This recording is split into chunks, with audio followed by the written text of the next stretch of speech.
E eu não vou aqui tampar o sol com a peneira, né? Eu não vou tampar o sol com a peneira, não vou iludir ninguém. Mas olha os resultados nossos, eu não sei dos números, e ele estava me mostrando. Jardim.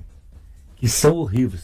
Se nós tivéssemos um primeiro turno, nós tínhamos, segundo turno nosso do brasileiro é de segunda divisão, nós fizemos 19 pontos. Então a questão é o seguinte, o nosso time não está merecendo ganhar, não está bem, está mal, não está jogando bem. Então aquele ali não tampa os erros do nosso time, a falta de competitividade, os nossos jogadores que nós trouxemos aí, que você sabe, não você está aqui, não está rendendo o que nós esperávamos, que o técnico espera e que eles mesmos esperam. Isso foi falado no vestiário antes do jogo, foi falado depois do jogo, e eles devem uma resposta para o nosso torcedor aí, a gente está esperando isso na quarta-feira, né? E é igual eu te falei, você pode ver as últimas partidas do Cruzeiro, nós não estamos jogando mais, eu não estou entendendo, a gente... Olha, Edmar, a torcida pode ficar tranquilo, que eu não vou passar a mão na cabeça de ninguém, né? O nosso técnico não passa, ele é um cara muito rigoroso. Eu fui nessa viagem, não levei nem o meu filho, nem o Alexandre. Eu quis ir sozinho, eu queria entender o que está acontecendo, sentir o ambiente, conversar sem interferência, sem outras pessoas por perto. Então eu fui nessa viagem para ver de perto mesmo se tem alguma coisa além do mau futebol que nós estamos jogando, né? E tem? Não tem, né? O Jardim é um conceito completamente diferente do brasileiros aí. É um cara seríssimo, é um cara que trabalha pela instituição, pelo clube, ele não trabalha pelo jogador. Ele está muito acomodado com a resposta dos jogadores, né? Acomodado demais, e tem incomodado com isso demais, né? Ele se refere ao jogo lá na Argentina, ele fez 3 substituições para o time avançar para ganhar, o time andou para trás, né? Então isso, e ele tem falado, e ele não está satisfeito com o desempenho do clube, ninguém está, né? E eu vou aqui falar que tá, porque nós não estamos satisfeitos, e ele muito menos, os jogadores também não estão satisfeitos. Agora, sinceramente, eu espero que o Jardim fique aqui uns 2, 3 anos, se Deus quiser. Eu quero deixar o meu comentário a respeito do Cruzeiro. Estou até de azul hoje em respeito ao Cruzeiro. O Cruzeiro tem time, está ganhando forma, ainda não tem forma total de um time, porque precisa da reposição de peças. O William faz muita falta, certo? Nasceu o filho dele, a gente respeita e tal, né? Faz muita falta. O Cruzeiro tem jeito, tem formato de time, mas precisa dar uma acelerada no processo. Faz tempo, né? Tá demorando para acontecer. Tem que dar uma acelerada no processo. Eu acho que essas modificações de treinadores afetaram muito o Cruzeiro, abalaram muito até o formato de jogo do Cruzeiro. Mas a gente consegue ver que o Cruzeiro, os caras não estão, o resultado não vem, não é porque os caras não brigam, é porque eles ainda estão se buscando dentro de campo. Não deu liga. Tentando se encontrar dentro do campo. Quanto tempo o Léo Jardim já está na frente? Um mês? Uns 40 dias. 40 dias. É pouco tempo, Zé. Mas ele teve tempo para definir o time aí, pelo menos para dar entrosamento, e ele fez escolhas erradas. O Wallace, no meio campo, no ano passado já não conseguia jogar, esse ano também não. Ele faz um jogo no Mineirão contra o Mirassol. Mirassol, 2-1 suado. Aí o Léo Jardim vai lá e reclama que os dois jogadores, os dois volantes, não conseguiram fazer a marcação e a intensidade necessária. Aí vai jogar Sul-Americano e ele volta com o mesmo time, o mesmo meio campo. Aí, como diria um amigo meu também, está aqui do meu lado, assim, faltou inteligência, né? Faltou inteligência para ele entender, ou capacidade de entender que o meio-campo do Cruzeiro, da forma como ele deseja, tem que ter um jogador mais dinâmico, que aí é o Mateuzinho no meio-campo, um marcador que sabe jogar, que é o Lucas Romero, marca, entrega. Você tem que ter um cara ali no meio, né, que é peço perdão, esqueci o nome, que são muitos jogadores, que o filho nasceu agora. Matheus, né? Então, dá os parabéns primeiro, né? Porque o nascimento de um filho é sempre uma bênção, que tenha muita saúde, muita paz e muito amor para você e para toda a sua família. Mas assim, você tem as suas referências. Aqui o Silas, que foi treinador, pelo menos eu sempre escutei dos treinadores, falou assim, olha, eu preciso ter as minhas referências em todas as partes do campo. Na defesa, você tem, né, o Bruno. Fabrício Bruno.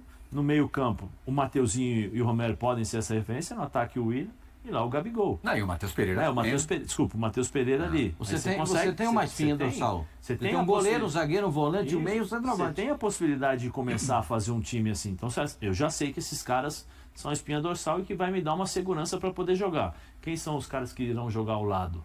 Aí você vai acrescentando. Agora, o mínimo de entrosamento para esses caras são importantes. O meio-campo, quantos jogadores ele testou no meio-campo? Peraí, é simples. Para bom entendedor e um treinador que tem a bagagem que tem, o treinamento fala, ou o treinamento não fala. Tá aqui o Silas de novo, treinador. O treino vai te mostrar. Aí você olha o Wallace. E aí não tem nada contra o Wallace. Eu gostava muito do Wallace na época que ele jogava aqui no Grêmio. O Flamengo fez várias tentativas aí ao longo dos anos. Velocidade, o Wallace tá lento.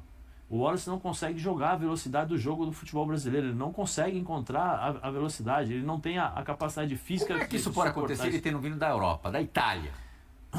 Na Itália você joga mais protegido também, Plirra. Aqui no Brasil, muitas vezes você fica exposto em determinadas situações. Lá você tem time. Ele jogou onde? Jogou na Udinese. A Udinese briga por título? Não. Eu tive joguei no Inter 2 anos. 2 anos brigando por título, Champions League, a pressão é título. Muda até a cabeça do cara. Aí fui pro Bolonha. Primeiro jogo, primeira reunião com o presidente. Uma semana a gente ia pro Retiro, né? Retiro lá é pré-temporada.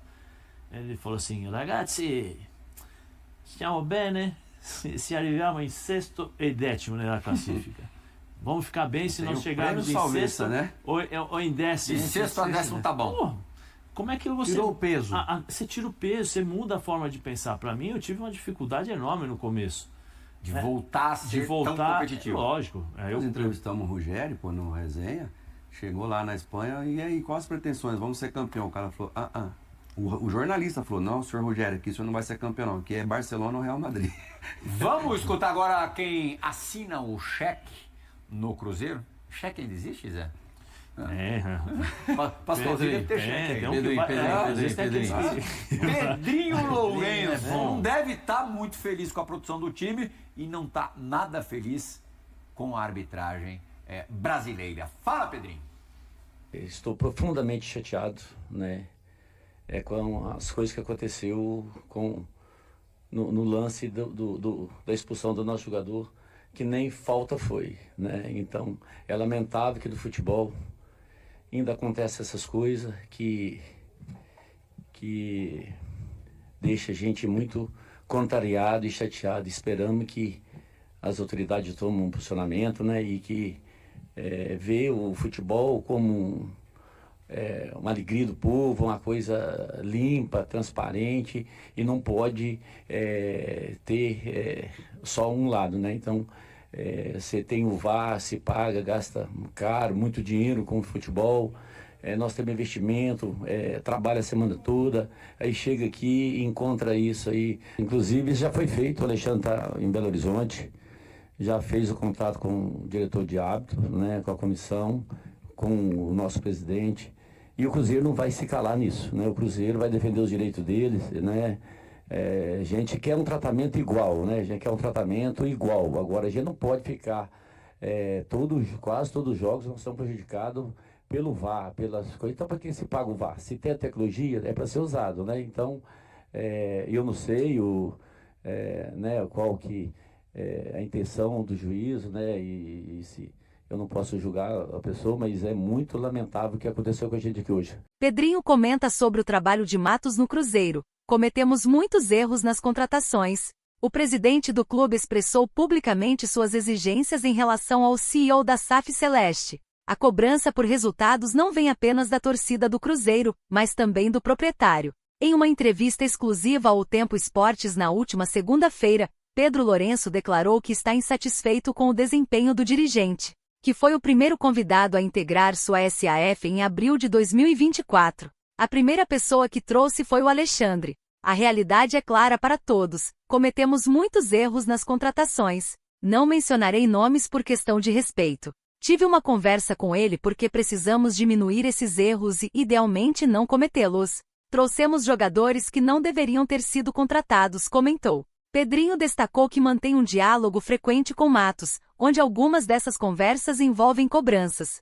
Estamos buscando maneiras de melhorar. Às vezes temos muitos jogadores em uma mesma posição, mas o que o treinador realmente precisa está em falta. Ele está ciente disso, pois já conversamos sobre, acrescentou. Lourenço também fez uma analogia entre seus negócios, futebol e supermercado. Ele é o fundador da Supermercados BH, a quinta maior rede varejista do Brasil. O futebol é dinâmico. No supermercado eu adquiro um produto e conheço suas características, explicou, insinuando que as informações sobre os atletas que chegam até ele nem sempre são precisas.